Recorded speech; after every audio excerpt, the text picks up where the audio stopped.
माता की महकती फूलों की खुशबू, बिखरती चंदन की बहार, यह दिन आए हमारे जीवन में बार बार। आज के इस 78वें स्वाधीनता दिवस समारोह के मुख्य अतिथि श्रीमती सीमा देवी सरपंच साहिबा, ग्राम पंचायत सांकली। विशिष्ट अतिथि श्रीमान प्रतिपाल सिंह जी, विशिष्ट अतिथि बजरंग दास जी, मंचासीन सभी अतिथि, गांव से पधारे हुए बुजुर्ग, माताएं, बहनें, स्टाफ और प्रिय विद्यार्थियों, आप सभी का भगवान परशुराम की आगमन स्थली बनास नदी के किनारे स्थित अन्नदाताओं और घामाशाओं की पावन पुण्य धरा सांकली में विद्यालय परिवार की ओर से हार्दिक स्वागत एवं अभिनंदन है। आज का दिन बड़ा गौरवशाली दिन है, हमारी आजादी का दिन है और आजादी हमें यूं ही नहीं मिली। हम सदियों से इस आजादी को बनाए रखने के लिए सतत संघर्षशील रहे हैं। 326 ईसा पूर्व सिकंदर ने हमारी सीमाओं पर धावा बोला था और राजा पोरो से युद्ध हुआ था।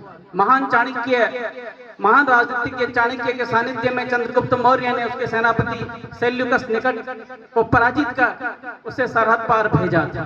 उसके बाद भारत पर व्यवस्थित और सुनियोजित हमला 712 में मोहम्मद बिन कासिम के नेतृत्व में हुआ था, जिसे भारत पर पहला हमला माना जा सकता है जिसने हमारी स्वाधीनता को चुनौती दी थी। उसका नरसंहार या यूं कहें उन नरसंहारों का प्रतिशोध लेने के लिए मेवाड़ के शासक महान शासक पप्पा रावल ने गजनी तक पुनः हमारी विजय पताका फहराई थी, जो हमें आज भी रावलपिंडी जो शहर है उन्हीं के नाम पर बसा है, हमें उनकी याद दिलाती है। पप्पा रावल के बाद इसी वंश में महान शासक राणा सांगा ने बाबर से खानवा के युद्ध में लोहा लिया था, तो हल्दी घाटी के युद्ध में महाराणा प्रताप ने आजादी की एक सतत जोत जलाई थी और हल्दी घाटी के युद्ध में मुगलों के छक्के छुड़ाए थे। भारत में स्वाधीनता कितनी लोकप्रिय है इसका उदाहरण हमारे महाराणा प्रताप का घोड़ा चेतक है, जिसे आज भी बहुत गौरव के साथ याद किया जाता है, जिसने अपने जीवन का बलिदान दिया था। उसके बाद शिवाजी ने दक्षिण में अपनी विजय पताका का झंडा गाड़ा था, तो बाजीराव ने अटक से कटक तक पुनः विजय पताका लहराई थी।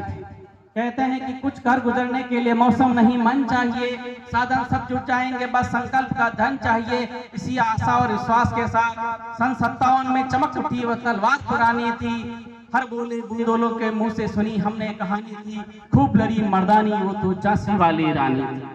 एक बार फिर मेवाड़ में अंग्रेजों के खिलाफ बगावत का बिगुल बजाया था। केसरी सिंह बारेट के द्वारा लिखे हुए चेतावनी रे चुंगटे से प्रभावित होकर हमारे मेवाड़ के शासक महाराणा फतेह सिंह ने लॉर्ड कर्जन के शासनकाल में या उसके गवर्नर काल में जब दिल्ली दरबार का आयोजन हुआ तो वो वहां उपस्थित नहीं हुए थे और अंग्रेजी शासन को चुनौती दी थी। बाल गंगाधर तिलक ने कहा था, स्वराज्य मेरा जन्मसिद्ध अधिकार है और मैं इसे लेकर रहूंगा। लाला लाजपत राय ने अपनी देह त्याग के समय कहा था कि मेरे शरीर से निकला हुआ बूंद का एक बूंद की कण अंग्रेजी शासन पर लोहे की कील के समान सिद्ध होगी और अंग्रेजों को एक दिन ये देश छोड़ना पड़ेगा। भगत सिंह, सुखदेव, राजगुरु ने फांसी के फंदे को गले लगाया तो आजाद ने सीने पे गोली को खुदवाया।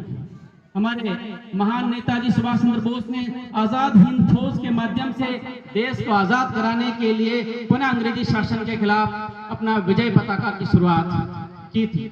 1947 में आजादी के बाद भी हमें आजादी को सतत बनाए रखने के लिए सदैव संघर्षशील रहना पड़ा। अक्टूबर 1947 में कबायलियों की आड़ में पहला आतंकवादी हमला भारत पर हुआ था। उसके बाद 1962, 65, 71 और 1999 में हमने इस आजादी को बनाए रखने के लिए संघर्ष किया। कारगिल की लड़ाई सहज नहीं थी, वहां ऐसी कोई विश्व की सेना नहीं थी जिसको इस लड़ाई का अनुभव हो, लेकिन भारत के रणबांकुरों ने उस पर विजय प्राप्त की थी। हमारे महान सैनिक जिनको आज के दिन ये याद करने का दिन है, जिन्होंने हमारी आजादी की लड़ाई के लिए अपनी उसकी रक्षा के लिए अपने प्राण गंवाए थे। आज हमारे पास सागरिका है जो हमारी समुद्र की गहराइयों पर रक्षा करती है, हमारे पास आकाश मिसाइल है जो हमारे आकाश में हमारी विजय पताका फहराती है, तो हमारे पास तेजस जैसे लड़ाकू विमान है जिससे दुश्मन बेहाल है, तो हमारे ब्रह्मोस मिसाइल से चीन जैसे देशों की नींद भी हराम है।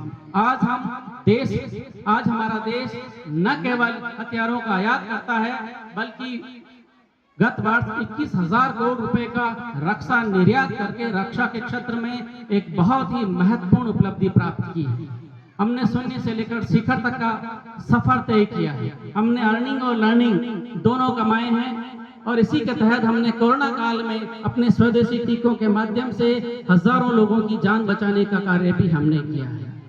चंद्रयान 3 ने चंद्रमा के दक्षिण ध्रुव पर उतरकर सर्वप्रथम विश्व में भारतीय झंडा तिरंगा गाड़ने का कार्य किया है। तो अगले वर्ष हम गगनयान के माध्यम से मानव को अंतरिक्ष में भेजने की तैयारी करने जा रहे हैं। तो निश्चित रूप से हमने कई उपलब्धियां प्राप्त की है। आज हमारे तिरंगे की ताकत के सामने दुनिया नतमस्तक है। रूस और यूक्रेन जैसे देश भी अपने युद्ध को रोकने के लिए मजबूर हो जाते हैं। तो निश्चित रूप से हमने बहुत कुछ कमाया है। कहते हैं कि परिंदों ने उड़ान भरी है, पंखों का इम्तिहान बाकी है, जीती है चंदबाजियां, अभी तो सारा आसमां बाकी है। हमारे पड़ोसी देश में जो हरकतें हो रही है, इससे मानवता और लोकतंत्र दोनों लहूलुहान है। उससे भविष्य में होने वाले संकटों के प्रति भी हमें सावधान रहने की जरूरत है। अंत में मैं तिरंगे की शान में 4 पंक्तियां कहकर अपनी बात को विराम देना चाहूंगा। देश की शान है तिरंगा, हर घर का मान है तिरंगा, गरीब की आन है तिरंगा, व्यापारी के मन मस्तिष्क का भाव है तिरंगा, हर युवाओं का सपना है तिरंगा, जीवन का लक्ष्य तिरंगा, किसान की समस्या का समाधान है तिरंगा। हमारा तिरंगा चंद्रमा और मंगल पर यूं ही लहराता रहे। हम जिए या मरे, लेकिन हमारे तिरंगे की शान में कभी कोई कमी नहीं आए। मेरी देश की शान है तिरंगा, मेरी देश की शान है। इसी आशा और विश्वास के साथ मैं अपनी वाणी को विराम